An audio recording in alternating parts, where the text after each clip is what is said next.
Are we recording like internal audio on everything for sync? Mm-hmm. Okay, cool. Unless you weren't. I didn't check your settings. Let me check mine. No, because I don't leave it know. to Cam. Well, I don't know. I don't think I changed What did you record recently? Really? Okay, we got stuff. We're good. Okay. Let me get my caffeine so I'm interesting. You know, I'll reiterate my comment from earlier. About water? Yeah. Yeah, you've mentioned so is like everyone else in my life who cares about me and my well-being. Yeah. You're supposed to drink water. Just because I'm drinking Pepsi now doesn't mean I never drink water. You definitely insinuated your lack of water drinking earlier. I'll appreciate it if you don't make assumptions about my water I would never intake. assume. Never, never. I did, though. I assumed. Yeah, you did. What are we talking about today? Dude, you sound better than me now. It's because I'm all up in the grill. I need more bass now. You want a bigger bottom? Yeah. I can't change it now that we've started recording. Why not? I mean, I can You stop can't recording. go into the settings and change It doesn't. it? I don't see a way to. Really? It's replaced it with a record stop button. Can we hit one of those buttons and see what they do? Which buttons? One of those ones. These ones? Yeah. We don't hear it. It's playing. I think it's playing like a sound Wait, effect. is it that one? This bar? Yeah, turn it up. Oh my God. Go ahead. Oh yeah. Oh, this is great. I wonder if that records to a separate channel. We should figure that out. When you look at this, see Well, if it that doesn't records to a show separate the. channel. It doesn't show a thing here. What do Hit you it mean? again. Yeah, then it should, because remember it shows like 14 channels That's true. in the recording. That is very true. Yeah, so it's definitely on a separate channel. So I'll keep that up if we want. What's this one do? More crackling. That's a smaller audience. Yeah. I don't like it. No, we're performing in front of stadiums. Yeah. Is it all just loaded with applause? It's all applause. Oh, See, this is what I was saying. We could put our intro and outro on there, and we could. mm-hmm, It would save you seconds in the edit. literally, because all I do is copy and.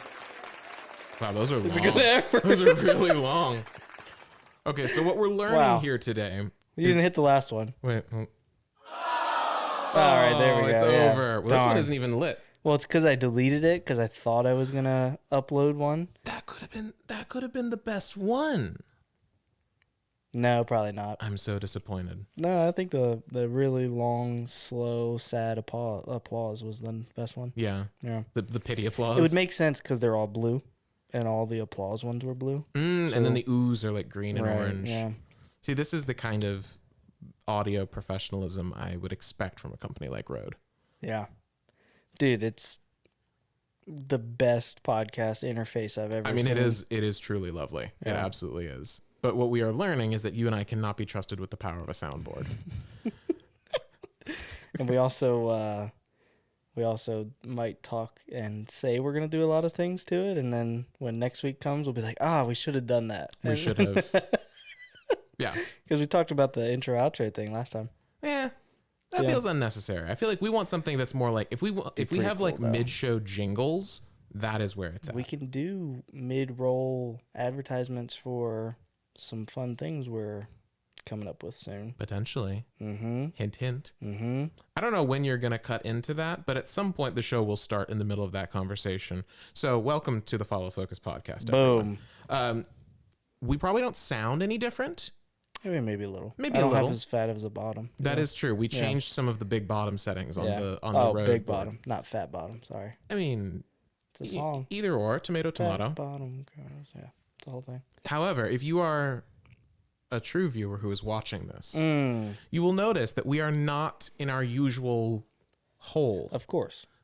We are in a different hole. We always say we're going to upgrade the set every single time. Yep. Right? You know, We are- episode 5, we're at a new upgraded spot. We right? almost had the same set 2 weeks in a row, and apparently the died. universe heard that Yeah, and decided to make it that the AC at the Weiser studio was not working. on a day that it is, what is it right now? It is 87 Almost degrees. 90 degrees. Yeah.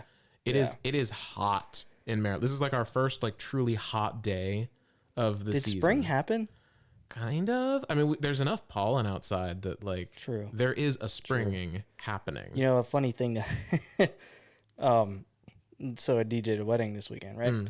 And at the end of the wedding, they have shuttles and things that take them from the venue to wherever they're going next. Yeah. And essentially, they weren't leaving. Okay. So all these people were from like New York, New Jersey, California, like from all over the place. And there was only like 2 or 3 family members that were from Maryland. And I'm packing up all my stuff. Music's been shut off for 10 minutes, right? Microphones are turned off, all this and that. And we come into the point where the driver of the bus walked in and was like, "Is your PA system on?" And I was like, "No. Yeah, I turned it off 15 minutes ago when the music and everything was supposed to be off." He's like, "Dang. Is there any chance you could make an announcement saying the bus will be leaving in like 10 minutes?" I was like, "Yeah, I guess it really doesn't take a lot to plug one thing in, turn this on, use a microphone, right?" Yeah. So it's not too crazy. But what I said was like, "Hey guys, like if any of you are taking the bus is leaving in like 10 minutes.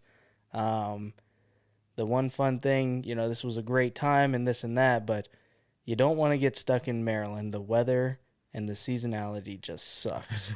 And I had like 15 of the 30 people that were left just be like, "Yeah, that makes sense. Yep, we're out of here." Like, because and the like handful of Marylander people were like, "He's right. He's not lying." Yeah, all the event staff, and they were like, "Yeah, they laughed too because they were like, "Yeah, he's not lying. It's not a joke, you know."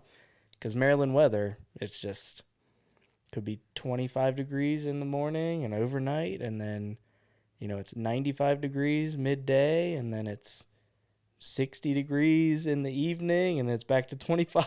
It's all over the place. There's a saying that I heard for the first time in Florida, but I think it applies to Maryland too. If you don't like the weather, wait 10 minutes. It'll change. That's big for Florida for sure, because it like thunderstorms every day there or something. Oh, yeah. Like it's going to rain at some point. Yeah. Yeah, it's inevitable. Which I don't know if I would like always betting on there being rain, or if I would like what I've dealt with my whole life so far. You know, I kind of enjoy Maryland weather in the because I know I like it. I mean, I've been here. I'm a California boy, so like it's pretty clear. I as soon as I say the word dude, you know I'm from California. That's what it is. But the fact that, you know, California weather is just the same always. Yeah. Like you go from middle of summer to, I mean, this is San Francisco, California, LA, it's hotter. Yeah. But it's consistently just always at like 75. And then San Francisco, it's like always 72. Like that's the big difference. Yeah. But out here, it's like, You know, in Maryland, everybody's dream is that. just consistency. Grass is always greener. So, yeah, I know. 70 degrees and sunny is like my dream. That is perfect. And we get that maybe 2 days a year here. Yeah. Well, you'll get it in the winter when it's supposed to be snowing and all that, and that is true. 70 degrees and sunny, and you're like, "Oh wow, it was negative 10 yesterday. How does this make any sense?" It's bizarre. Yeah. But the fact that it is like the hottest day we have had so far this year, and the AC in the studio just was like, "Nope, I'm done." Yeah, no thanks. Yeah, we won't work today. Yeah. I was clicking the thing, and I went and hit the breaker and all that. You know, I'm smart enough to figure out it was making a noise that was very clearly the "I am unhappy" noise. Yeah, and you know what I didn't think about was turning it off when I left. Well, it'll be unhappy for a while. Yeah. That's fine. Yeah, hopefully nothing crazy happens there. Fingers crossed. Yeah. So we took all the important stuff out. Yeah, so. that is true. So we are in my basement office today, which is a balmy, I don't know. I actually have a thing over there. It's like 69, 68 down here. Which is way better than it was in the office. The office was almost 80 degrees. Yeah. Well, the fact that you've got that giant window in there is lovely in terms of not feeling like you're in a cave. Yep. But you get sun in there, and even with the blinds closed, that thing just sucks up heat. Yeah. Yeah.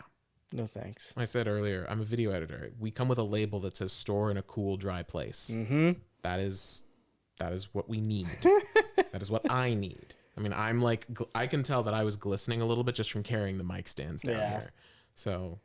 Well, I'm glistening because I still have residue of sunscreen on my body from Mr. playing golf today. You know, I worked really hard today. You definitely did. Yep. I would. I have said you can teach me how to play golf at some point. Yeah. Not when it is this hot outside. Yeah.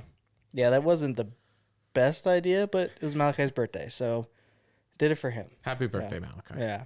I don't even know if he even watches ours.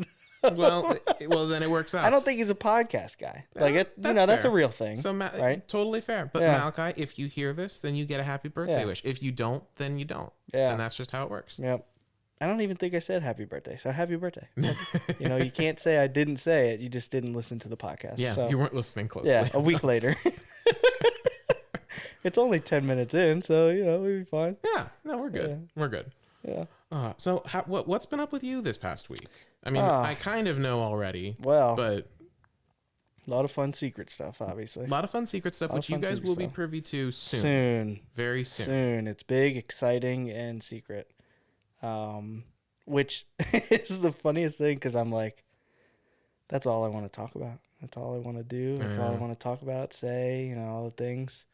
But yeah, I've just been being me. I had so did I do an install last week? I think I had an install last week. Finished that up on Monday or Tuesday, and then. Well, you were at a wedding expo. Wedding expo yesterday. And you said, I'm curious to hear. You said you were doing some off-speed shooting. Yeah. So I was like, people writing their names on things and like picking up bouquets and like that type of stuff. So just a little bit of slow-mo action, Yeah. Hopefully it works out because I've only used it once and it was on accident. And then I started messing with the film and I was like, dang, the audio is like, a third the size longer than the actual recording. And interesting. I didn't know if you've ever messed with it, right? I haven't really. I took a couple test clips, but I didn't even like bother seeing what it did with audio. Because some cameras, when you do off speed, the audio's it's one of the two. Yeah, because typically one of them records regular time. Yeah. The other one records the actual time that you were setting it for. So if you were recording 24/7, but your off speed was 50. One of them will record the actual time of 10 seconds. The other one will be like 30 seconds. Yeah. Or 15, 20 seconds. Yeah. So the video would be longer if you were doing a higher frame rate. Yeah. So were you at, do you remember, were you at like 50? I think 50 is the max. 50 is where I was. Yeah. Yeah. Because I was shooting, well, now that I think about it, my 50 was at 24.98. But everything else I shot in 29, which was a mistake. Now that I think about it. It happens. Yeah. Not the end of the world. My project file will be set to 30, so. Mixing frame rates is whatever. Yeah. Like, it happens so much well, these project days. frame rates really doesn't, like, kill what you're doing or anything like that. Not anymore. To my knowledge. Not anymore. Used to. Really? Oh, gosh. Really? So when I was... I know, you're like 80 years old, so you've been in the industry and know more than me. So. Yeah, well, sure. So the first time I ever worked with like a professional, like when I moved out of iMovie, I went to love iMovie. iMovie was good, especially back in the day. Yeah. iMovie was surprisingly good back in the day. You ever use Final Cut? Oh, well, that's what I'm going to talk about. Okay, go ahead. I was a Final Cut guy through and through up until I started interning at college, and they were like, "We're an Adobe shop here. Can you learn Premiere?" And I was like, "Yeah, I can learn Premiere pretty fast." Because at the time, that was when Final Cut 7 was still the thing. So that was before they did the big rewrite to Final Cut 10 that made it like this kind of black sheep style thing. At the time, Final Cut 7 and Premiere were very much like, if you knew one, you had a good foothold in the other. And Premiere now is basically like the same. Like Premiere now is what Final Cut would have looked like if Isn't you just there a thing in through. Premiere where you were showing me the keyboard shortcut stuff, but can't you hit like in other softwares like keyboard shortcut They have a built-in preset, a keyboard preset. I think they have a couple. Yeah. But they have one for Final Cut, which I actually use. I saw it was pretty cool. Yeah. Yeah, that's right. You use that. That's what it is. I use it to this day because I like had all that's your all the muscle memory of like A is the like select and move tool instead of I think it's V by default. Yeah. So my brain is the other way. My brain is like I know Premiere and all its shortcuts and things like that. Yeah. So I appreciate that they still have that in there. Like at first it made sense because it was like there were a lot of people migrating off Final Cut. But then eventually it was like, now you don't really have people migrating from Final Cut 7 to Adobe necessarily, but I appreciate that it's still in there because my muscle memory just continues to thrive in that. Yeah. But my first pro editor was, was Final Cut Express, which was their like little pro as in above iMovie. Above iMovie, yeah. Like I paid. Or Windows Movie Maker. Never used Windows Movie Maker. Really? Well, I never had a Windows machine. True. Yeah. Yeah, he's spoiled, man. We were a Mac household through and really? through. Oh yeah. But Final Cut Express HD 3.5. Wow. And they called it Final Cut Express HD because it was the first version of Final Cut that could cut HD footage. Like it was a long time ago. Wow. I know. I keep thinking. I keep dating myself even more and more. You told me you weren't. You tell me every time you're not that old. I'm just old enough. What's crazy, right? Think about it. A year ago, technology-wise, is like it's a insane. lifetime almost. Well, and bear in mind, I'm using Final Cut Express HD, right? But I am at this point 11, 12. Yeah. Like I'm a kid using this stuff. But I was using it for the first time. The concept of like the viewer, like the two viewers for like the viewer and the canvas was like totally foreign to me. So I'm starting to like cut stuff together, and I pull in I pull in a song, just like a music track that I want to use. I pull it in, and I play it back, and all I hear is boop boop boop boop boop, and I'm like, why is this? Like I could see the waveform. Like I can see that the music is there. It's not just a beeping. I was like, what is going on? I'm like Googling as much as I can. Like I'm doing my due diligence to try and figure this out. And eventually I submitted a ticket to like Apple support being like, I'm using Final Cut for the first time and my audio is just all beeps. What's going on here? And it turns out they got back to me and they were super helpful. Which is good. Which is great. Very good. It turned out that this was how specific your project frame rate was. If you, not even frame rate, your audio sample rate. If your audio sample rate was set to like 48 kilohertz, which is like normal for video, and then you bring in a music track that was at 44.1, which is pretty typical for music. Yeah, another normal, it would just play back a boop, boop, boop, boop. Like an error sound, I guess. Until you rendered it. You had to render the whole sequence. So it wasn't able to like do a live playback of the different. It couldn't handle it. It couldn't handle it at that point. Isn't that crazy? That's really neat, actually. To say nothing of like if you like mixed frame rates, you had to re-render all of your stuff. Like, and it was anytime you adjusted anything in the timeline, you lost the render files, so you had to re-render it.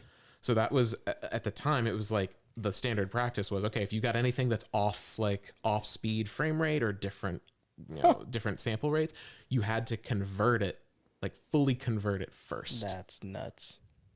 Thank goodness we don't have to do that anymore. Yeah, I was never exploring all the different things and that kind of stuff when I was like young and doing it. I was just kind of like, whatever I can get, and I throw it in. Like I would always pirate the previous version of Premiere or Photoshop back when that was a thing you could do. Yeah, exactly. Yeah. Well, they have free versions. Like they have like they got the free trial ones. Yeah. No. They have like full versions, but they are like hobbled. They are like Premiere's version 5, like. From like CS5 or whatever it's called. Before they made the Creative Cloud. Yeah. So you can get something and it works, but back when it was CS5 instead of CC. Exactly. Whatever. Yeah.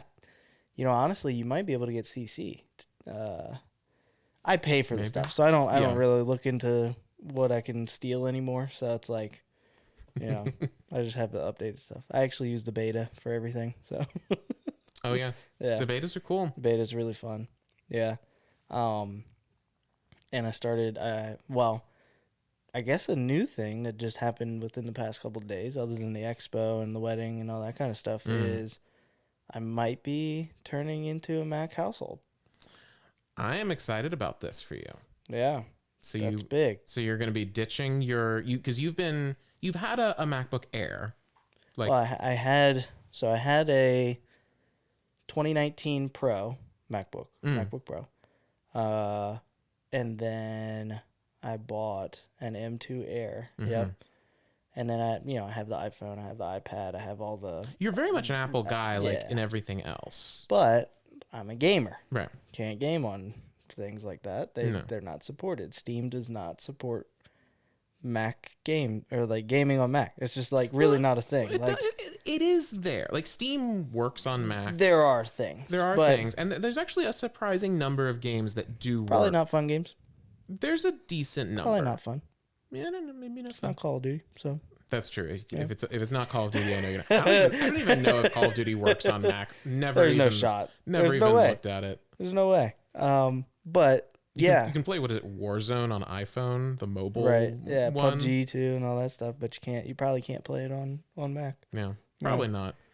But which shows, it speaks volumes to your maturity. I was gonna say commitment to the craft. Maturity. I mean, I'm an adult that's stopping playing video games. as you love to point out, I am much older than you. You're old, and it doesn't mean you're mature. That's fair. Yep. That is very fair. Yep. I will continue to embrace my Fallout obsession that has been reawakened by the series. The thing is, right, it's not that I don't want to play video games or do this and that anymore. It's just the fact of, the things coming up in the near future, it would just make everything so much easier. Right? It's prioritizing. Yeah. And I everything else is Apple in my life. Mm-hmm. I haven't played video games a lot, so it was easier. There's like a little sentimental feeling to it because the whole point of the PC race type of thing is like you put every component in that chassis of the thing, right? Every screw, every little scraper nick, like you did that. You built it. You put it together. It's like people have obsessions with building cars or rigging out cameras and things like that. Like if you got to a point where, you bought the new Pixis or something and you're like, okay, well, it's time to get rid of the 6K Pro, right? Maybe you have two, maybe I have a Pixis and you have a Pixis. It's like, well, we don't really need these anymore because we have these and the form factor we're using or something like that. It would feel like there's a little heartfelt, sentimental thing to it. There's definitely some sentimentality to it, absolutely. But I'm getting pretty penny for my rig. I mean, you've got it's a great rig. It's a monster. Like your thing is powerful, but I mean, at the end of the day, like there are certain things that Mac and Windows each do better than the other. Yep. Like Windows is a better gaming platform. Yep. Full stop. Just in terms of the support.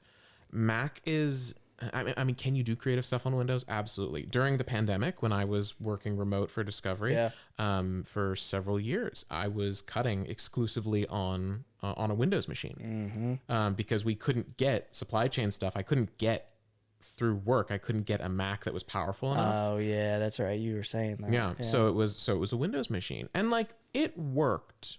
Like in terms of like raw power, it was totally there. It runs the same Adobe software. Right. So like in theory, there shouldn't really be a huge difference, but there's just certain other things about the way that Macs are set up that just work better with creative stuff, especially creative video stuff. That's what I can speak to. Yeah. The big thing for me, so the reason that I'm selling it, right? I'm getting more into video and doing more of this stuff, and like we recorded the podcast on my phone.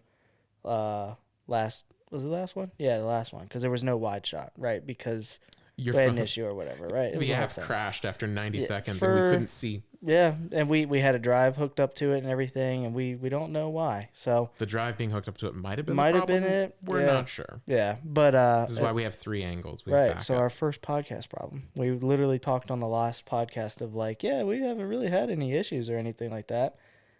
That's something. That's a thing. That's a thing, right? But we had two other angles to cover. Two angles. Totally fine, right? Even if we just sent out an audio only one, as long as this records, we're really okay. Yeah, we're fine. But oh no, I didn't hit record on this.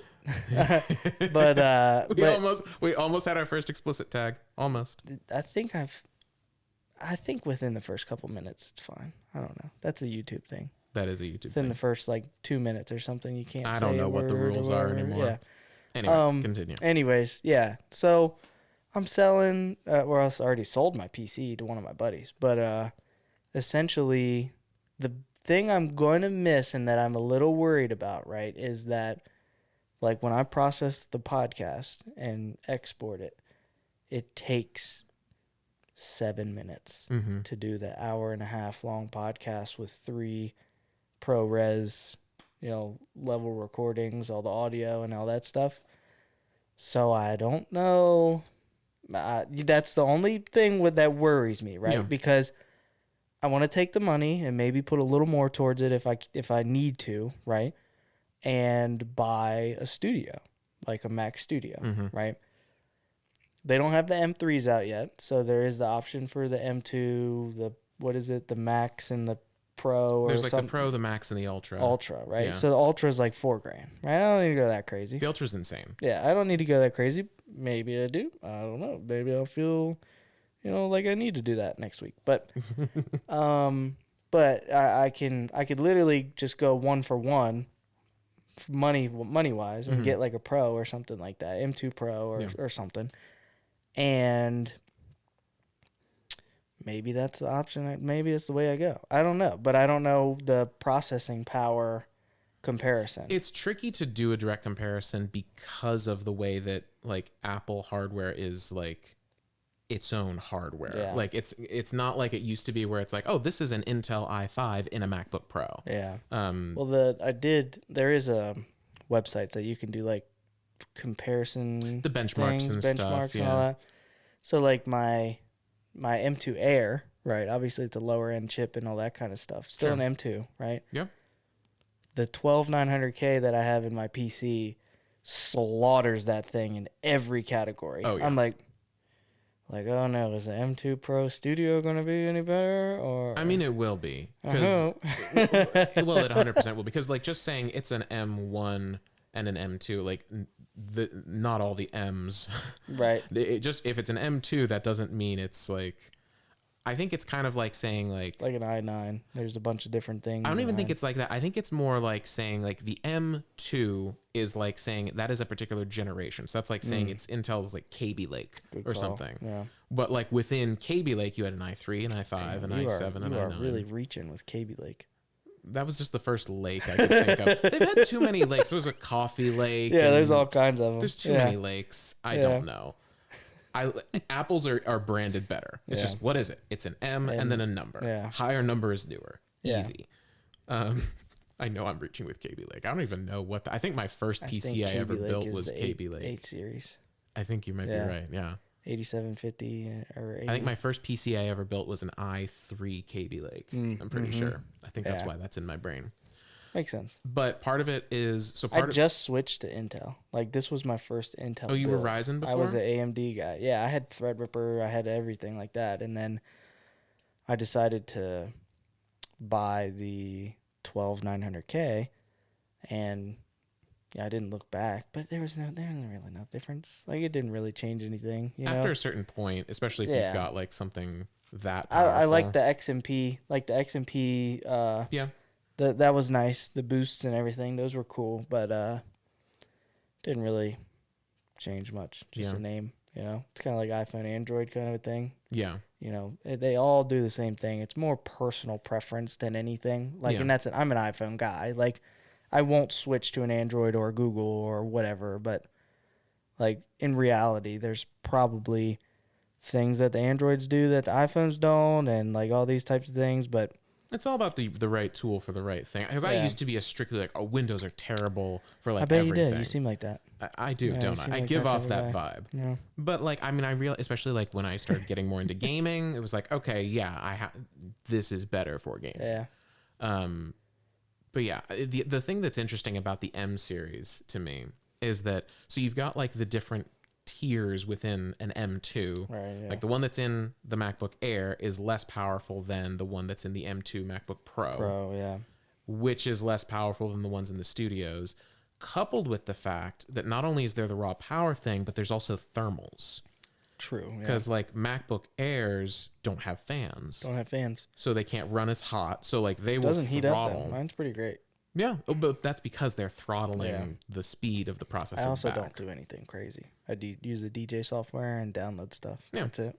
But like I've been running an M1 MacBook Pro for the last couple of years. I am That's your main thing. That's my main thing. That's your main rig, yeah. And which is cool. What I did ask you, I was like, what are you using? Because the one thing with me is like, if I don't have to go the fancy M2 Studio thing, like I won't. If there's like we were talking about the M3 laptop, right? If there's honestly, money's not the objection in it. It's more like if I buy an M2 Studio and it costs me $2,500, or I get an M3 that's going to cost me $2,000. Like, what's the big, difference other than one's like a mobile system versus a desktop type of a thing? Yeah. Well, and I mean, I could take it wherever I need to if I needed to, which it's is only, nice. Yeah. The Mac Studios are kind of. I mean, then it's like, okay, you got to bring a monitor and a mouse and keyboard and like all that stuff. So like, yeah, it's not as portable as just throwing a laptop in your bag. And like, I have used the fact that my main rig is portable. But I can hook my iPad up to it, can't I? Sorry, up to what? Like a screen.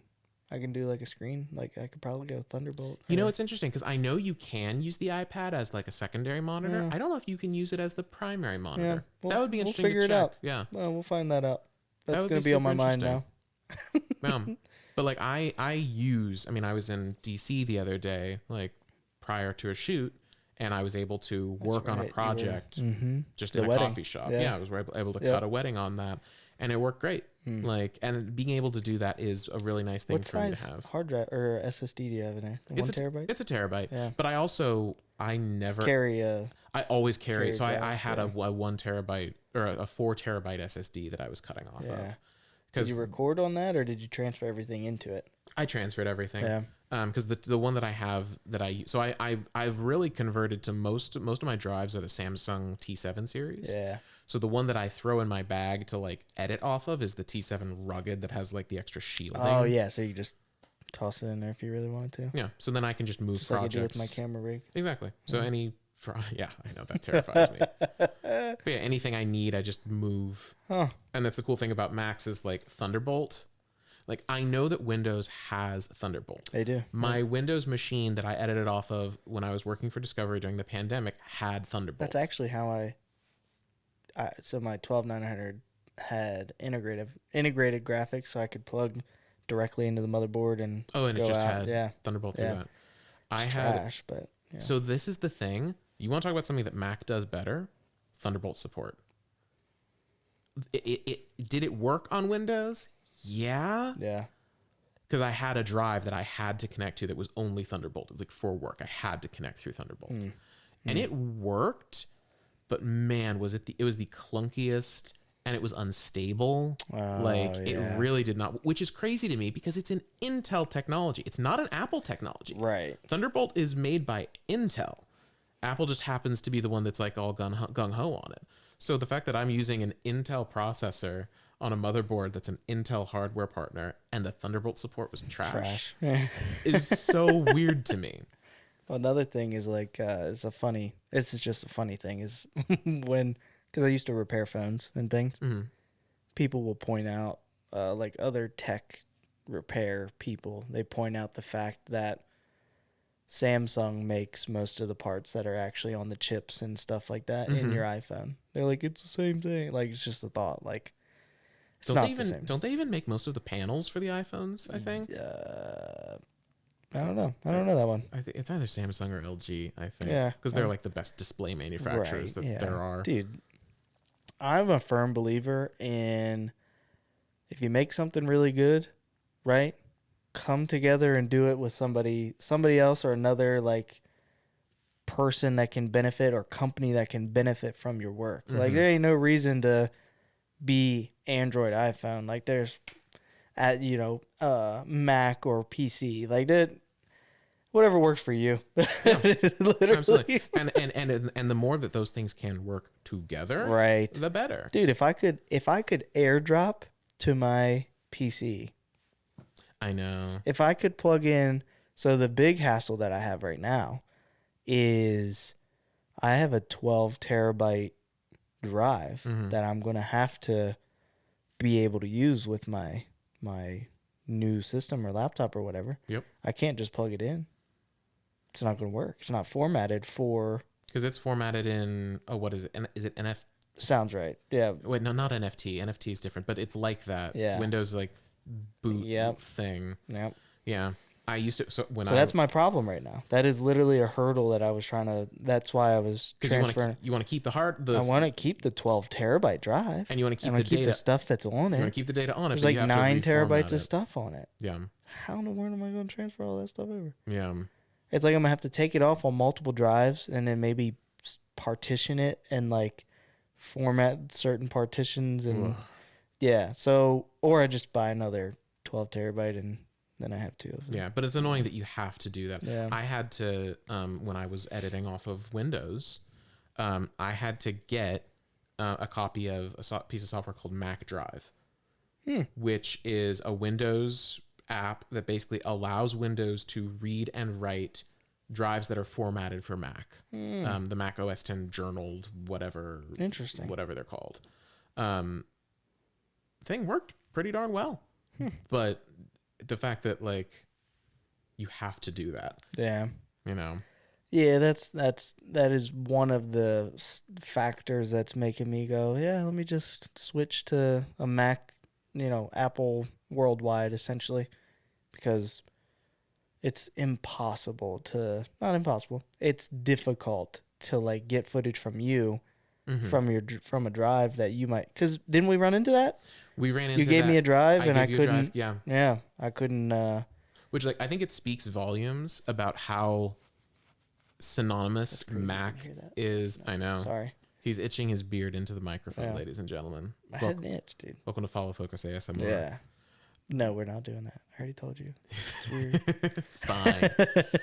But I think it shows how synonymous Mac is with creative fields in general, but especially video, that when you plug a drive into a Blackmagic camera, you can format that drive as one of two things. exFAT, which is like a kind of universal, like it works on both Windows and Mac. Yeah. It's got its limitations, but it works. Yep. Or you can format it as a Mac drive directly on the camera. Yeah, and another quirk is when I delete things off of my drive, I figured it out. I figured my problem out. Okay. Oh, remember you were talking about this. I told you, remember my recording issue that I've had? Yep. It was never read or write speed or any of that kind of stuff. Okay. When I delete things from my drive on my computer, it'll say that I have X available space. If it's a 1 terabyte drive, it'll say I have 800 gigs or whatever for the allotted whatever crap that they throw in there, right? When I plug it into the camera will still recognize it as having full, like being full. That thing hasn't been marked as like this space is available. Right. Yeah. And if I go to my Windows PC, I can drag a terabyte of stuff and put it on there. Like it is actually available. That's so weird. But when I plug it back into the camera with nothing on it, just deleting it on my computer and then recycling it if it does go into the recycling bin, it comes up on the camera saying... And that was my thought originally, because like I know if I delete something off of a drive and I don't then empty the trash on Mac, it doesn't truly delete it. Yep. It'll show back up in the trash when I plug the drive in. But it wasn't that in the case of Windows. That's so weird, right? Yeah. Unless I just don't know how to drag and drop things the right way, which I don't think is a thing. I mean, let's be real. If there was any operating system that could make it so that you could screw up dragging and dropping, it would be Windows. There's just so many weird things about the way that it does. And I think, honestly, the biggest issue, I don't necessarily blame Microsoft for this. It's the fact that Windows is such a backwards compatible thing.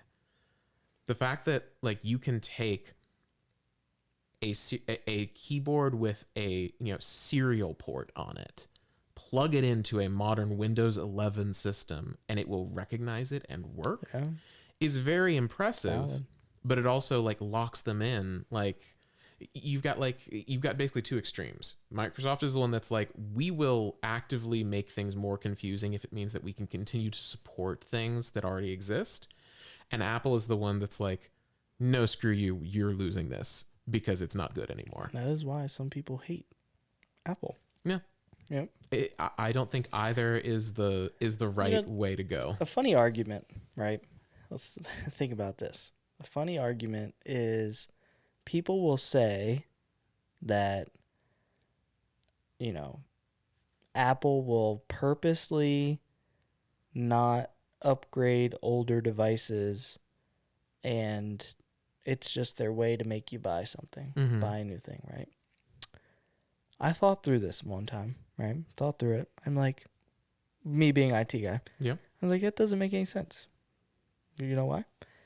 The firmware and the updates that they push through your phones and things like that are for the new capabilities and new technology and all these new things. If your phone doesn't have them, why are they going to push updates for specifically your phone and for it to work for your phone and these types of things? I just don't think people understand how updates work. Yeah. And like, and hardware. Think about hardware. The chip in the iPhone 8 compared to our iPhone 15 Pro Max. Oh, yeah. The iPhone 8 can't do a third of what our phones can do today. Yeah. I think especially in the context of phones, especially from like a few years back to now, like phones, PCs, I feel like kind of hit a point where they have stopped evolving at the breakneck pace of like, a PC from 5 years ago can't even touch a PC from these days. Like, no, a PC from 5 years ago is still pretty relevant. It's relevant. A phone from 5 years ago is less relevant. Yeah. They're starting to, I think, kind of plateau a little bit. Yeah. But they are still very much... That is the one thing that I liked about... I always had cheap Windows laptops and this and that, right? And my first MacBook Pro that I had, I might have got it for free. I don't remember. But it was like a 2008 MacBook Pro. Oh, it was, if I could fix it, I could have it for free. Oh, right? Okay. Just had a battery issue, so I bought a new battery, plugged it in, and it worked. Nice. And I used that for video editing for a little bit. It was pretty solid, right? And what I realized was MacBooks, they last a long time. They definitely They do. are very relevant for a long time. I had a MacBook that I got in college. Actually, I had it before college. So I got this MacBook probably when I was 17. I think I got it because I was graduating high school and going into college and was going to be doing a lot of video stuff. So that thing, I made a ton of content on that thing for college, and because I was also doing work as a freelance video guy during college. I had that laptop when I moved out here. Continued to use it for freelance work when I moved out here, and I only got rid of it when I moved into DC. So that would have been, I was like 24, 25. So that thing lasted like 7-8 years. And it was great. And the only reason I actually ended up trading it in was because a couple of keys on the keyboard stopped working. That was the thing that failed first. Why did I do mine? I don't even remember. I think I just got it to get it. I was just like, I wanted to upgrade, and I got a 2019. It was like the last, was it one of the last Intel? 2019 was right around the time of the transition. It was like a late model 2019 MacBook, 13-inch MacBook Pro. Yeah. It's, actually, one of my buddies has it, so it's still around. It's still kicking. I don't think he actually uses it. I think it's just sitting. So I might get that back. But they're still relevant. I could sell that for they're like still $500. useful. Yeah, absolutely. That's crazy for a laptop from 2019. I mean, they hold value. They hold their value pretty good. That one that was from 2010 or 2008, whatever it was. I'm pretty sure I sold it for like $300 Yeah. a couple years ago.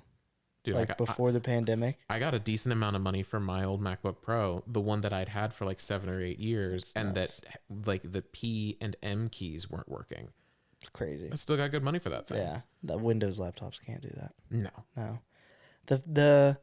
So with Windows laptops, they can put the same like graphics card. Like you could put the same graphics card and same CPU as my rig, right? The like mobile versions of them. Right. Yeah. And they don't even come close. Like it's not even. It's terrible. Well, it's because I think a lot of it is because of the thermals. Very true. And that's I think especially I also for 15 fans in my. Which you kind of need because like modern Intel and NVIDIA hardware. Yeah. They are not considering power consumption as an issue at all. Yep. Which that is something that like 1200 watt power supply in my rig. Insane. Meanwhile, it runs at like 68 degrees Celsius. Yeah. Yeah. Meanwhile, like the Apple, like the M series, I mean, you look at the power per watt on those things, it's insane. Which is why they're such great laptop chips. Yeah. But then they put them in something like a studio where they're like, okay, we've got space, we've got a bigger thermal envelope, we can put fans in this. Yep. We can push this thing now. Yeah. And it'll still draw like half the power of an Intel i9. I wonder. We'll do some research. We'll do some research after this, you know, because I'm interested. I mean, I'd be even down just to get an M1 studio and just have it so it's like capable of doing what I do. Like I think I just want to transition into just having that ability to be fluid all the way through, you know, all my stuff, right? I don't even care as long as it's more powerful than my laptop. I don't care, right? I'm not going to be using it for anything extreme or anything crazy, but yeah, it's going to make my desk look so much cleaner and nicer because my PC is the same size as this. It might even be a little bigger than this Pelican case. And you've got it on your desk. On the desk because it's beautiful, right? It is beautiful. I did the same thing when I had a gaming rig. It's all white except for the graphics card, which sucks, but it's all white and it's just, you know, yeah. And instead, you're going to have a little tiny box. An aluminum I'm gonna mount cube. it under I'll mount it under the desk. Yeah. Yeah. I've seen people who have like they have wall mounted behind the monitor. They have VESA mounts to like just literally No clamp the way. thing directly to the back of a screen. That's great. So you can turn it into like a little iMac basically. Yeah, literally. Poor man's iMac. Damn, poor man. iMacs are cheaper. iMacs are pretty cheap. They don't have. Do they even make the? Do they have colored iMacs? Have you seen them? Oh yes, they're gorgeous. They're pretty cool. Malachi has one. Malachi has an orange one. I've seen. Yeah. My wife Kate wants one. Yeah. Very badly. Yeah. The one thing. So they're pretty dope. They're pretty dope. Yeah. I don't think they make this anymore. For a brief period of time, they made. They don't iMac, make them. This specific thing. The colored ones they still make, but for a brief period of time, they made the iMac Pro. Do you remember that thing? Mm-mm. I don't think they still make it. It was basically. Pro. This was like in that weird transition period where they were like, we made a Mac Pro. They didn't have the Mac Studios yet. Yeah. And the last Mac was like the trash can Mac Pro things that everyone hated. Yeah, everybody hated them. Yeah, which I find funny because now like the studios are even less repairable. But I think people have just like kind of accepted that Apple computers are not repairable anymore. Well, anything. There's a whole. I don't know if you know about you probably do. The whole like right to repair situation. Yeah. Which I'm a big. So that screwed me over a couple times. I'm a big fan of right to repair, especially like I get it for laptops because like, okay, you want to solder things directly to the board to like save space, to do things custom. That makes a certain amount of sense for a desktop machine. Well, it was I think, and I could be biased in this because I did a lot of mobile repair, like iPhone repair and stuff like that. The big thing was like, why are you attaching a serial number that is encoded to the board that I have to take this screen off? I had to buy a thing from China that I could plug a screen in, plug a new screen in, transfer and write the serial code onto this screen, plug it in, and make sure it reads the right thing. It's crazy. But, you know, when did they start doing that? I think it was 11s. Like when they did the 11 Plus. They're starting to walk that back now. I know, because of the whole fight and the whole battle that's happening. Yeah. And it turned, now they're like selling, you can buy a screen and rent equipment to repair it yourself. Yeah. Like it's on their website for the repair stuff. But I don't understand the whole like proprietary this or that thing. Like that's what never made sense to me. It's like, let people get things fixed. Oh yeah. Everybody, we've talked about like my feelings on proprietary things, like in the camera world, proprietary memory cards, proprietary connectors. I'm not a fan. Yeah. And like, yeah, I'm an Apple fanboy. I don't like proprietary stuff that is like, I am thrilled that the new iPhones have USB-C. Yeah. Apple was drugged kicking and screaming into doing that by the EU. Yeah. But I'm glad they did it. It's a great choice. Yeah. Yeah. I absolutely agree. I had to change all my, well, I didn't really have to because I already had the MacBook and it wasn't the new MagSafe one. The new one's the new MagSafe and also USB-C, whatever, right? Yeah. Is it still called MagSafe? They still call it MagSafe. Okay. I think it's a new type of MagSafe. So I had the old MagSafe. That was my first laptop. Mine has the newer MagSafe. The new one, yeah. I've never used it. Really? Because why would I bother carrying this like specific? Know something funny? What? My DJ controller is the only MagSafe power. Like I put it in there because I was like, I'll probably never use this anywhere else because I have USB-C. I can charge it USB-C. That's the thing. I would rather have just a cable that like, rather than carrying this one cable that all it can do is charge my laptop. Right. I would rather carry a cable that happens to also be able to charge my phone, my iPad, my camera, my V-mount battery system, my Kindle, my watch. That's exactly why I left it in my controller case, because I was like, that makes sense. I'm not going to carry it anywhere. You know, I had the USB-C one because my 2019 MacBook Pro was USB-C, and I was like, yeah, I'm going to take this USB-C. I literally took the USB-C charger out and put the new plug and the new everything in there just to keep it there. I like the idea of MagSafe. MagSafe is cool. Like, I mean, that thing saved my butt a couple times when the cable got like yanked out when I was like in class and stuff. Like, it was great for that. Yeah. But now it's, you know, it's just not worth me carrying an extra specific cable. Yeah. It really isn't. Yeah. But, you know, I'm super excited for the transition into that stuff. I have 4 terabytes of M.2 storage or something like that in my PC now, that I'm keeping. So I got to figure out what I can do with that. Like you're keeping the actual M.2 drives? Yeah. Oh, yeah. So I'm going to maybe, I looked at it earlier. There are like USB-C to M.2 docks. So maybe I just, and then use it there or something, or maybe I can sell them to my buddy who's buying the computer. I don't know. Yeah. It's a cool thing about M.2 modules. They're open. You can put them in all kinds of stuff. Is it the Ursa Cine has the M.2? Does it? Okay. We're going to have to research this because I don't want to speak for it, but something has M.2 slots. Interesting. That came out of this recent NAB. I know that the new Ursas, they announced they call them like the Ursa Media Modules. Okay. Or something. Maybe that's what I'm seeing, but still.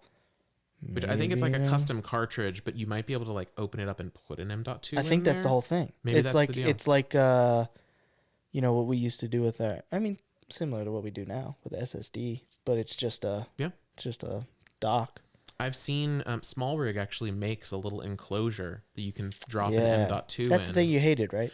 I don't hate it. It just failed me. Yeah. Which could be. I really didn't plan on using it for the camera. I just use it for my computer to some capacity. Yeah, I think that's the one thing with M.2s have heat problems. So I think it's going to be. I'm trying to look in the reflection of the TV to see if the phone is still recording. It doesn't look like it's lit up. Interesting. Well, maybe you guys are getting another double angle on this one.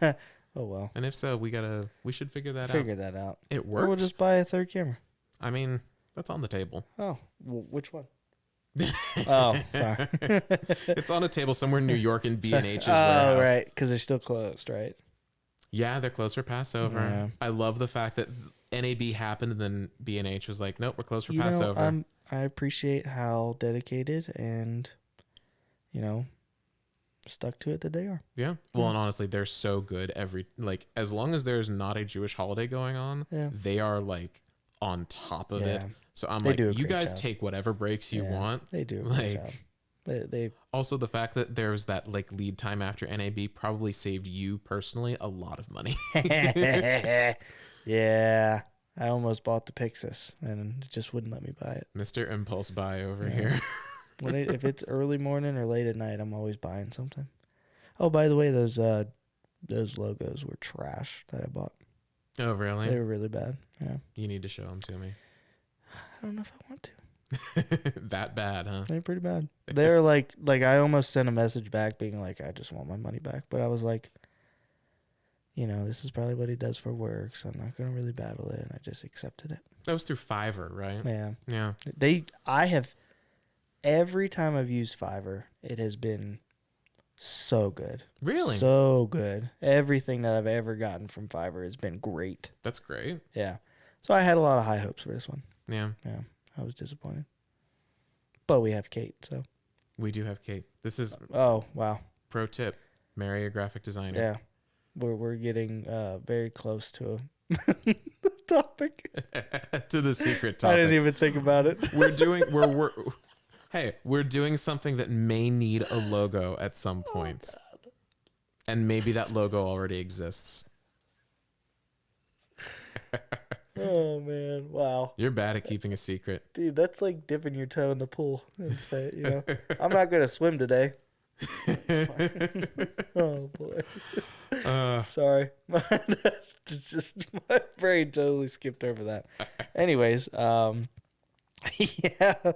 What did you do last week? We'll bring it back full circle. Oh, gosh. I think we were at like 20 minutes when you asked me that. Yeah. Well, it spawned a whole conversation. It's good. No, last week was actually, we were talking a little bit about this. I don't think we were talking about this during the last podcast because it hadn't happened yet. Okay. I was shooting a wedding. Oh, I thought you shot somebody. And no. Okay. Have you heard okay, hold on. Have you heard the really terrible dark joke about this is an old video production joke, which I've only ever heard this joke told by people who were on set who were like, in their 60s. Okay. It was an old joke and it shows, but it's kind of amazing. So that's why you're telling it, because you're in your 60s? I'm the old guard now. Okay. Go ahead. So a film crew is going to an airport and they're going there to record the first episode of a brand new TV series. Okay. So they go up to the security desk and they say, "Hello, we're here to shoot a pilot." Oh, wow. It's a bad joke. Oh, wow. Yep.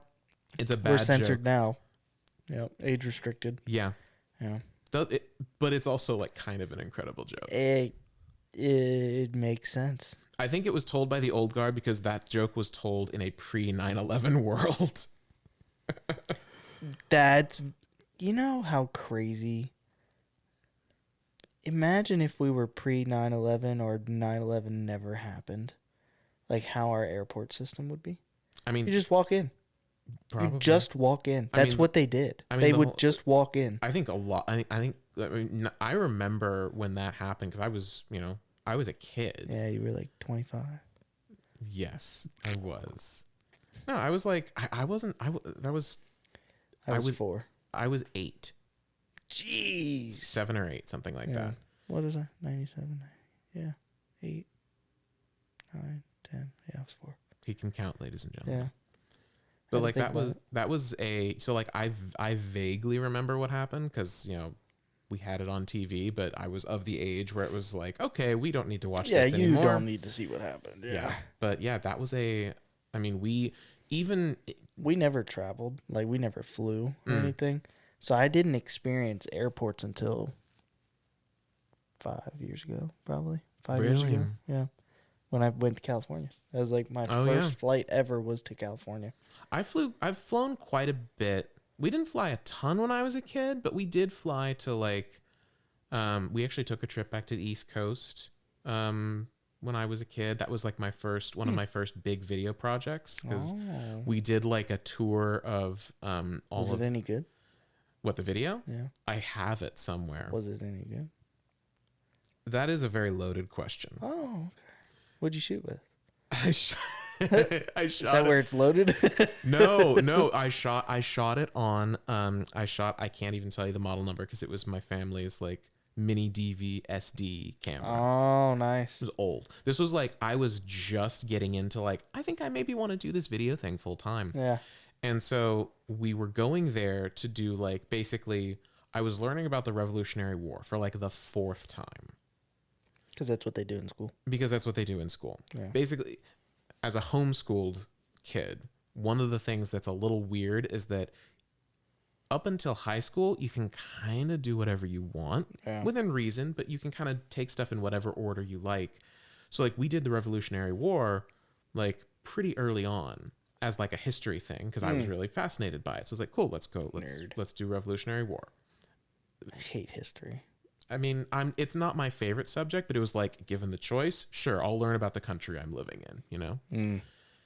So I'd already done like a bunch of Revolutionary War stuff. And then it came to high school. And then high school, it was like, okay, you have to follow this rigid structure and you have to learn about the Revolutionary War in this year. And I was like, well, I already learned about that.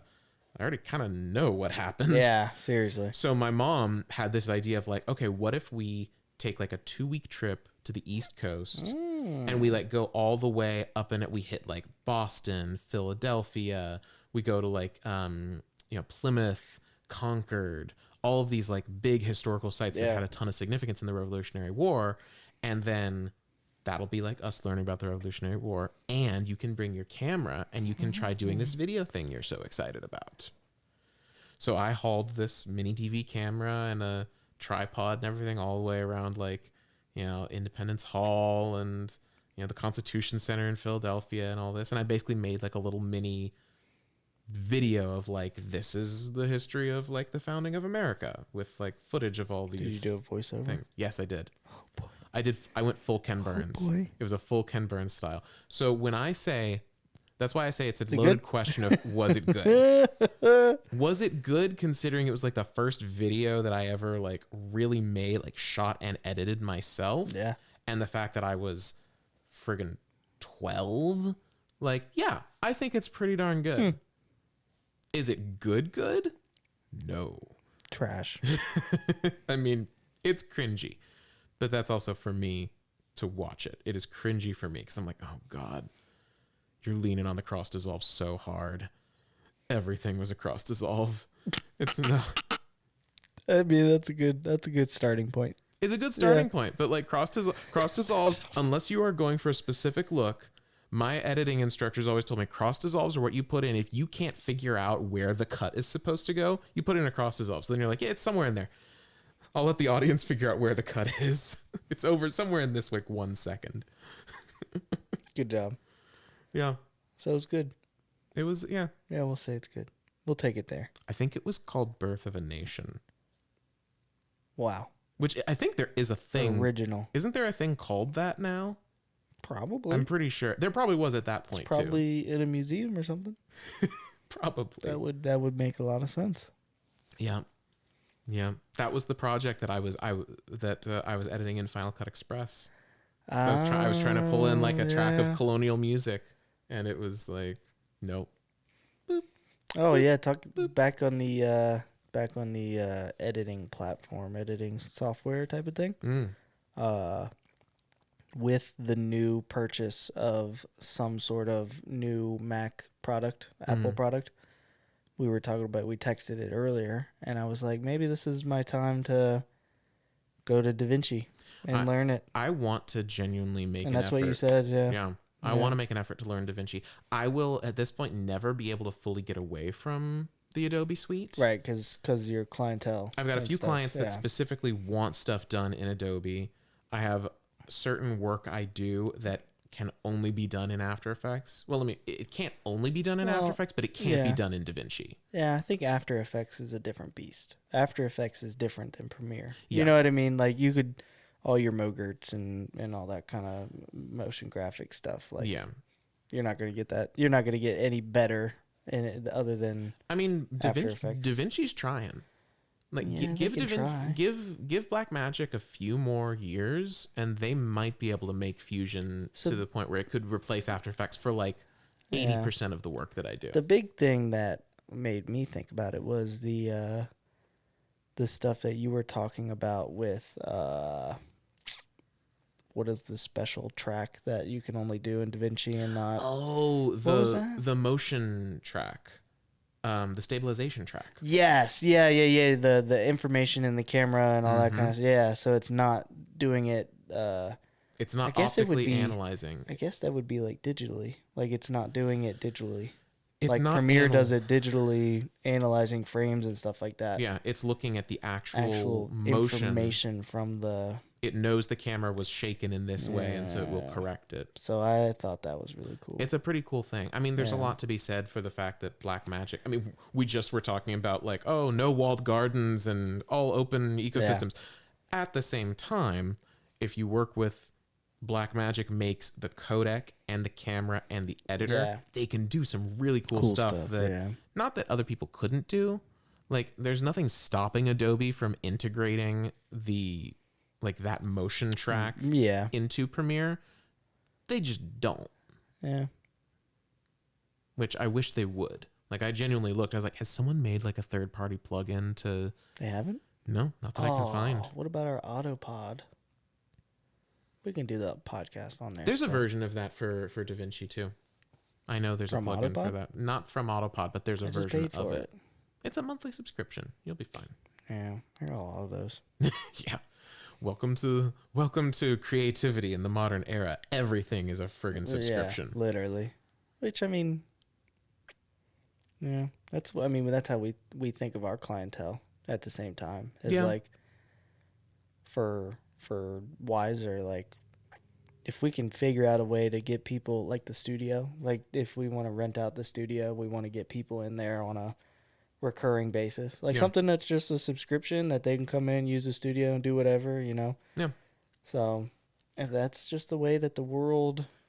There's a local Lockhouse Studios. We were looking at their pricing model, and everything. and they have a thing where it's like if you're you can do a la carte. You can just say I want to book the studio for an afternoon, or you can have a membership, and you get like credits that you spend towards the studio. It's a gamified. It's a nice system. It's a great system, and it encourages you to use them. And they're regularly. great people over there. They very much are. Yeah. Yep. If you need a good studio for video or photography in Frederick, Psych wall lighting, you got all the equipment. Yeah, Lockhouse Studios. Jason's your man. Yeah, but yeah, and the one thing I will say about like subscriptions, especially when it comes to something like Adobe or whatever, I remember back when I was on Final Cut, which Final Cut never moved to a subscription. Like, it still is not. I own a copy. So do I. Of the new Final Cut 10, which is way more reasonable now. I bought it last year. Yeah, it's like $300. It does certain things really well. Yeah. But back when I was on pre-Final Cut 10, they had Final Cut Studio, which gave you Final Cut, and it gave you compressor, and it gave you what was the audio? I love how it just adds studio to the end of the name, and it just means so many different things. It does. It very much does. It came with a copy of DVD Studio Pro. Oh wow! Which I actually had a lot of fun making DVD menus back in the day. So it was like this whole like bundled thing, kind of like a creative suite. It was basically a creative suite, and it was. You bought it new, $1,200 in full. In full. Now then, it was like okay, $1,200. I own this, and it was like cool. You own it until next year when Final Cut Studio 2 comes out, which it did. Which then cost. It wasn't this as much. It was still like I think it was still $1,200 if you bought into it new, but it was like $600 if you. $600 or $800. Wow. So like now, yeah, you didn't have to upgrade to it. You could have just bought the $1,200 version and used it. Like you could still be using it today. Like as far as I know. That's crazy. But if you want to actually get updates and like use new features and stay relevant, you effectively were paying a subscription. It was just an annual subscription. That's nuts. Wow. I mean, I guess if you break it down, $100 a month. That's not ridiculous. It's not that far Creative off of Cloud's like 60 or something like that. It's not that far off. Yeah. Like, don't get me wrong, it's not great. Right. But it does make it more accessible. Because like for me, as like a high school student being like, I want a $1,200 piece of software to like try and do video editing. Yeah. That was impossible. Yeah. Like, well, not impossible. I did get it. And shout out to my parents for bankrolling that. Oh, nice. Like, that was after Final Cut Express HD. That was like a big, like, it was like birthday and Christmas all rolled into one. But, like, how many people are able to actually, like, either get into that themselves or convince their parents to help them? Right. Yeah. It's tough for kids to convince their parents to buy V-Bucks. So. Yeah. I mean, I will say, parents, if you are listening to this, buy your kids software, not V-Bucks. Yeah. At least give them a tool that can make you money. Yeah, give them something. Unless they're a learn. professional Fortnite player or a professional YouTuber, never going to down that. Those That's people true. make some money doing that stuff. Oh yeah, but if that's the case, they're already making enough money to buy their own V-Bucks. They can buy that. Yeah. Moral of the story: give your kids a tool. Give them something that they can toy and learn with. Yeah. My parents bought me CAD software back in the day, and I learned that. I never touched that. Oh, I had so much fun with that. I've always seen it, and I've always been like, oh yeah, let me just do it to do it. But I've never been interested in any of that stuff. It was when I was in my architect phase, because I thought I wanted to be an architect before I was a video architect phase? Yeah. Why didn't I know that? Because I didn't ask. That's good. Yeah, that's probably why. Mm-hmm. But no, that was before I figured out I wanted to do video. I thought I wanted to be an architect. When you were 3? No. Oh, okay. When I was like 9. Oh, okay. Yeah. I wanted to be an architect, and then I realized that I had to do math. You know what I wanted to do? Be a police officer. I was a normal kid. That's a good. I was normal. Before I wanted to be an architect. Homeschooled kid, man. I mean, yeah, no, that's fair. We homeschool kids can be weird. Yeah, we very much can be. Just a little. I wanted to be a detective before I was an architect. That is not a police officer. It's like a police officer. Yeah, but kids don't go out of the womb, I want to be a detective. No, they want to be a police officer. What are you talking about? Come on. Like, I watched. You want to be a firefighter, or you want to be a fire rescue engine engineer? Like, that's the same type of thing. I had a firefighter birthday. I was excited about firefighter, but no, I watched Disney's The Great Mouse Detective. I also used you wanted to be a mouse. You didn't want to be a detective. Freaking Ratatouille came out. You wanted to be a rat in somebody's head, not the chef. Uh-huh. Anyways, your logic on this is interesting. Yeah, you're welcome. I will give you that. That's what I'm here for. I will give you that. I have the interesting opinions in this group. No, I wanted to be a detective because they're like Sherlock Holmes. Sherlock Holmes was cool. Yeah, I used to listen to Sherlock Holmes radio dramas from like the 1930s. Where am I? The Twilight Zone. Where children listen to things from literally 80 years before they were born. That's not good. Yeah. Glad you turned out okay. Those Sherlock Holmes radio dramas slap though. They are good. I would probably fall asleep. Unlikely. I would bet money. Not with the amount of. I would bet a lot of money. The amount of intense organ playing that goes on in the background. Also, my favorite thing about the Sherlock Holmes radio dramas. Boy. The guy who voiced Dr. Watson. His name was Nigel Bruce. That's his actual name. He had such a thick British accent. You could not understand him. I would have definitely fallen asleep then. But it's amazing because you just have her. It was 1917. He just like devolves into mumbling. It's amazing. You know, I watched like Go-Go Gadget and Blue's Clues, and I watched all that stuff too. And then I put the cassette tapes of the Sherlock Holmes radio dramas into my little boom box that I carried with me everywhere. And you know, my little boom box was this little tiny. It was literally like this. It was a mini boom box, and it had these little plastic. I don't even know what they were. Maybe like SD cards or something before SD cards were like a real thing. And it was strapped to the actual thing, and you had like 10 of them hanging from the side of it. Mm. You pushed it into the thing, hit play, and you can play music. Mm. I don't remember what it's called. I'm gonna find a picture of it because those were pretty cool. There's something like that these days. My gosh, what is she to me? Oh boy, She's family tree stuff. Yeah, well, it's my mom's partner's granddaughter, whatever that is. Granddaughter. Yes. Okay.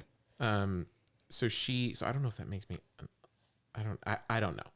She is a small child that I know. Yeah, it's like uncle. Kind of like maybe like a removed thing in there. I don't know. Second uncle. I don't know. If it's not like just straight uncle, I don't know what it is. Yeah. But she has a thing that is like this. It sounds a lot like that, where it's like a little like pod. I think they call them story pods.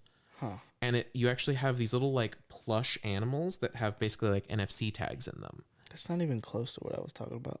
But it's kind of like that, where it's like you've got like a little chip, and you just like what mine did? Played Who Let the Dogs Out. It didn't it didn't do what you're saying it does. I'm sorry. This was a children's toy? Yeah. Who Let the Dogs Out is a kid-friendly song. I mean, it is, but it's not what I would think of. There was all kind. I'm gonna find. It's like, what are we gonna put on this children's boombox? We got the wheels on the bus. Yeah. We got. I was a cool kid. Who Let the Dogs Out?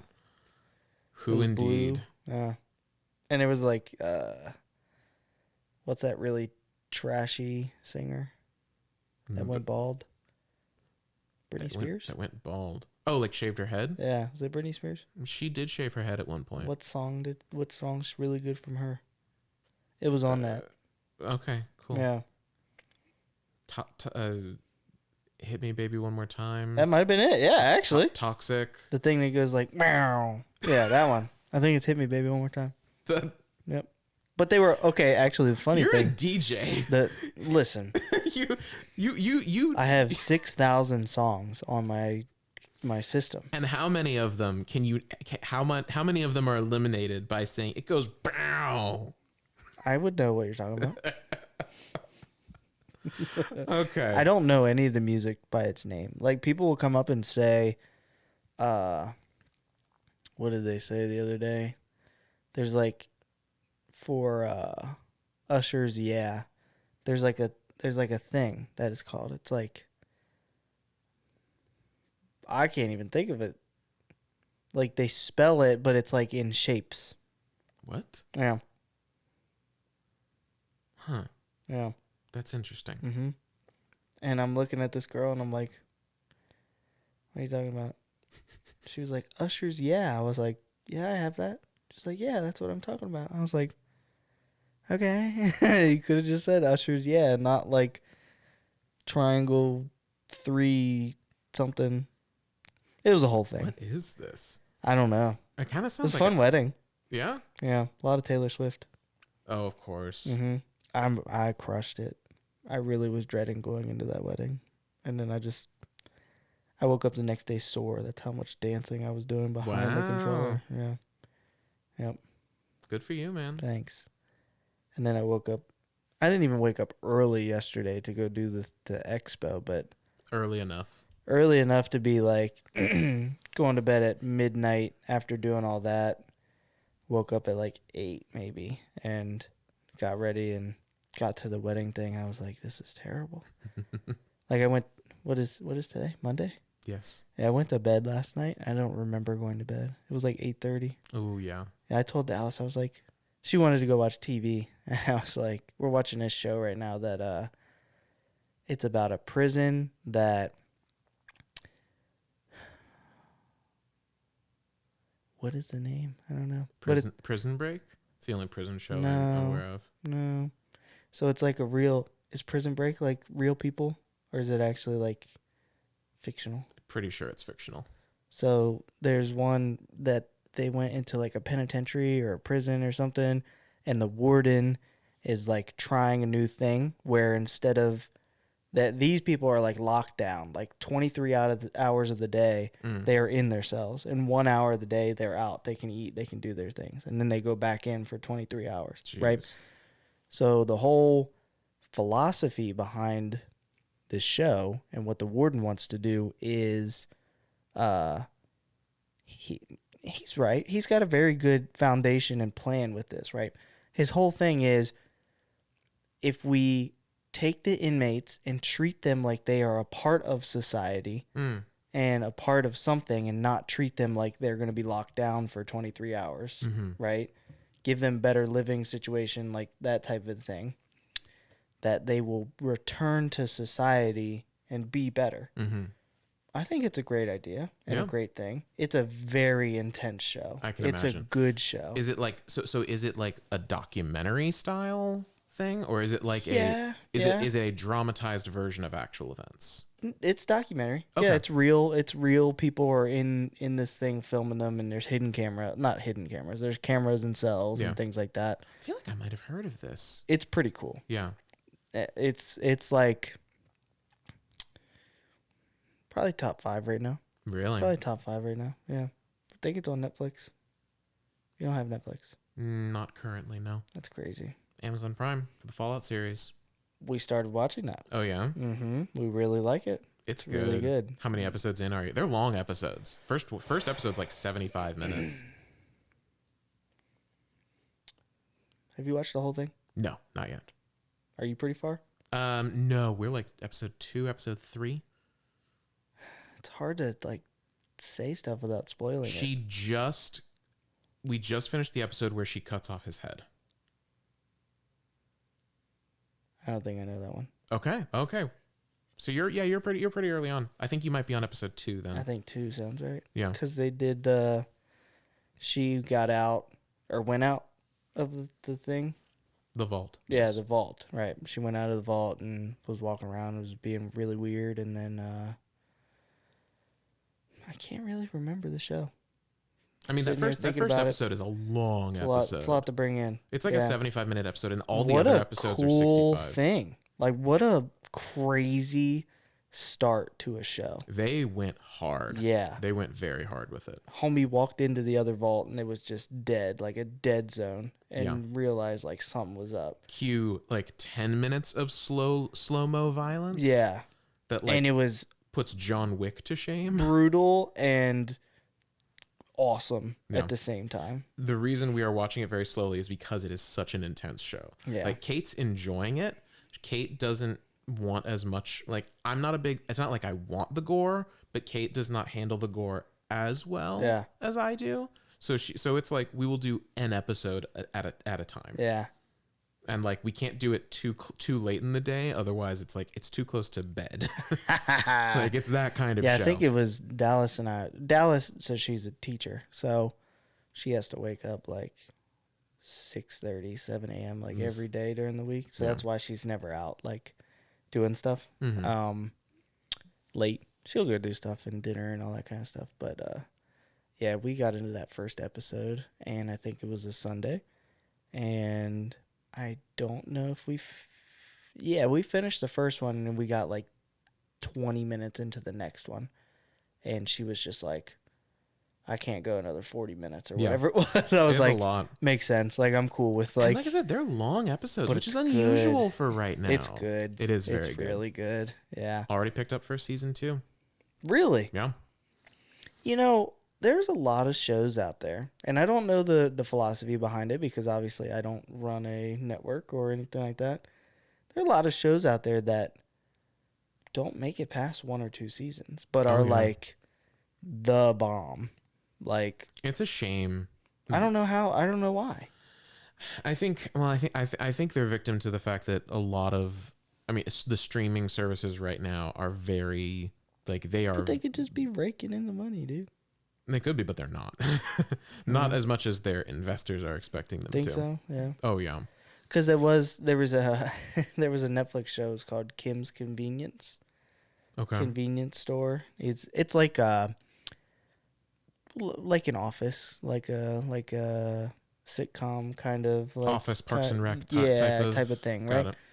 The whole thing is like this family lives above the convenience store that they run, and it's like a Korean Asian family, and the dad, who is the owner of the business, doesn't have like a language barrier, but he's like strongly Korean in the show and stuff like that. And basically it's just funny things of him and his accent and this and that, and like the story of like a love story and these things. And then the last season, this is a really good show. There's like 6 seasons maybe. Oh wow. 6 or 7 seasons. Yeah, there's a good number of seasons, but the last season had like a strong cliffhanger, in the sense of like, if they don't do another one, like people are gonna go crazy. And Dallas and I were that way, and we looked it up. It's the he just played in a really big Marvel movie.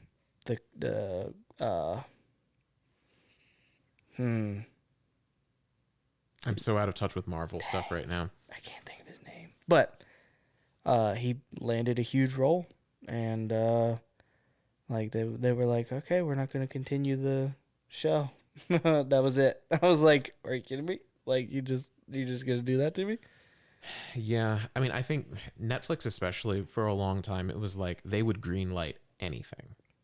Yeah, it makes sense. And I think now, because they were like the only streaming platform, so the only one doing like originals. Yeah, especially. Dude, the Netflix originals used to be so good. Yeah, I don't know if I've watched a Netflix original in a long time.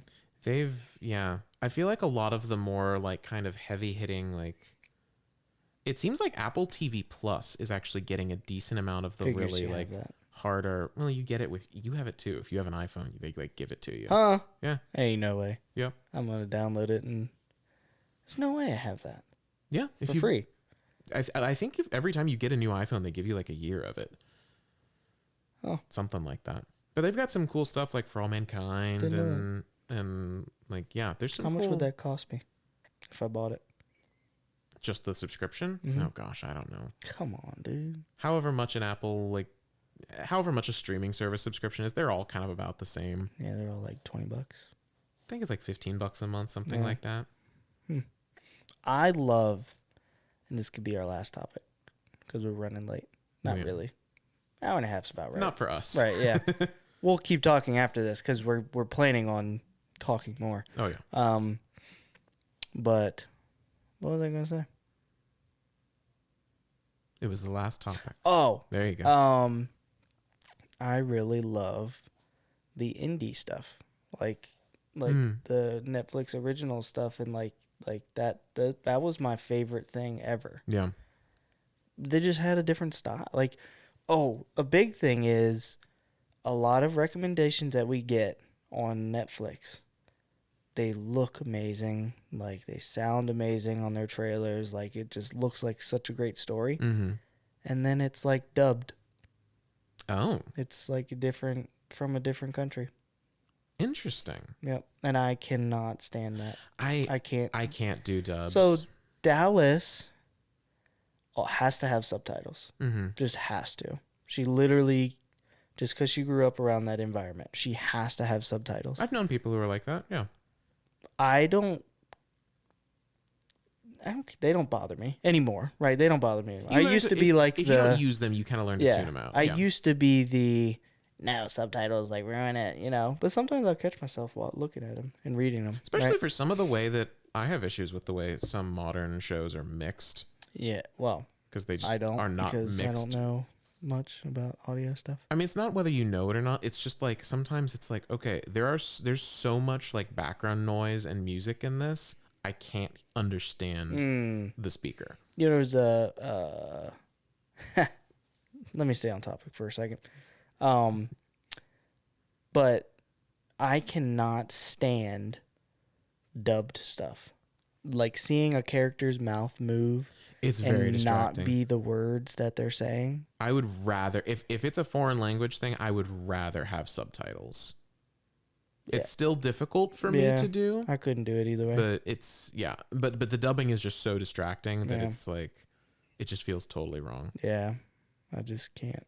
There's a show, last topic, because it's still Netflix related. Streaming service related, because I don't know if it's on Netflix, right? So who's to say anymore? There's a doctor show that Dallas really likes, And in the first, like the early seasons of this show, it's like one of the top ones right now, like on Netflix. On the early seasons of the show, there are so many instances of, because, you know, in the world of editing and like storytelling and like this type of stuff, they aren't saying the words that they are saying like on camera, but you hear them saying something different. You know, like same thing to being like on topic with the dubbed thing. Yep. It's like that ruins it for me. Now that I'm so far into the film stuff and like video, and it ruins. You get more sensitive to that. It ruined stuff. The show for me. Like I stopped watching it after the first couple episodes because they were like, he was like one of the things was like, I'm so sorry for your loss, like blah blah blah, and his hand like it was shot from behind the doctor, right? So you can't see his mouth moving or things like that, but you see he's like gesturing like this. Like he's not going like this and being like, I'm sorry for your loss of your child. I'm like, that's not right. Or even like the timing of like certain movements don't align with like moments in the speech. What was it? It was Madam Web apparently had a bunch of moments like that where they were straight. That wasn't even like just like reverse shots. It was straight up like the mouths were not moving in time with the dialogue. Like they were doing ADR and it just did not line up. One of many hilarious things that were wrong with that movie, apparently.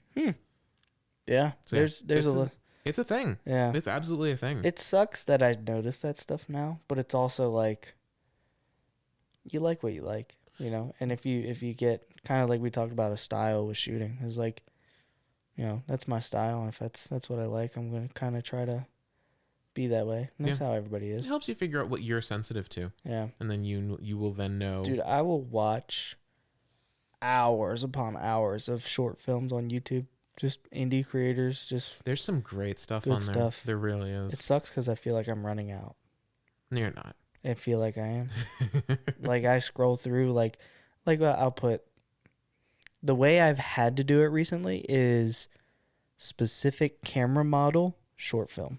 Oh, interesting. Because I'm like past Black Magic short film and like, you know, good short film and like all the standard searches that you would think of. You scroll through it, they're all watched. Wow. All of them. I have a problem. Well, that is why we do this show and add an extra hour and a half of content to the pile every week. Yeah. There's like a crazy statistic of how much gets uploaded to YouTube every minute. It's insane. It's kind of nuts. I don't understand how they keep storing that stuff. Yeah, where does that go? I have no clue. How many terabytes of internet speed do they need? No clue. But I'm just thinking of raw storage. It has to be fiber. Oh, for sure. It has to be like fiber that we consumers can't have. I'm sure. I would like it, that they've had forever, probably. Probably. Dude, you could run one fiber line from your thing over to here and you would get some crazy speeds. Oh, heck yeah. Because fiber's no joke. Oh, no. They say one fiber thread, last topic. They say one strand of fiber can cover a city. And most fiber lines have like 8 in them. Fiber's and they're only the thickness of that power cord. Yeah. And most of that's crazy. Shielding. Literally. They're like little threads. It's insane. They do have a problem with like durability. If you put the fiber in backwards, it literally will burn the device that it's plugged into. And it can like crack because it's basically glass. Yeah. But it's crazy cool. It's nuts how fast it is. Yeah. Because I mean, you look at Cat 8. I think there's Cat 8 cable now. Yeah. And it carries 10 gig or something. The cheapest fiber cable can blow that away. Oh, 100%. Yeah. But you need the technology on both ends of it to work. Which is not cheap. Yeah. You could do it. If I ever build a house, it's going to be a fiber house for sure. Made out of completely fiber. Entirely fiber. That is expensive. Yeah. And would probably hurt. Those that live in glass houses have amazing bandwidth. Makes sense. Is the new saying. Makes sense. On that note. Yeah. We're done now. Thank you guys so much for watching and listening to this one. I'm so glad that we were able to do this in a room that was not 80 degrees. I would have died. Yeah, Yeah, I would. I would have been in a puddle. This show actually would have been 10 minutes probably. This show would have been like a third Yeah. of the length. Yeah. But thank you guys so much for watching, listening. Subscribe to Follow Focus wherever you can, and stay tuned for a very exciting announcement from the two of us at some point in the coming weeks. Huge announcement. And if you think you know what it is, you might, because Brian's really bad at keeping secrets. Well, most of the people that watch this are really close to me, and those people close to me know. So that's true. We hope you all feel very Put special. it in the comments. And don't spend money on Fivver, because it's trash. Now, my one bad experience. Yep. That's it. It's dead to you. All it takes. All right. Thank you guys. We'll see you next week. Peace. Bye. Lovely.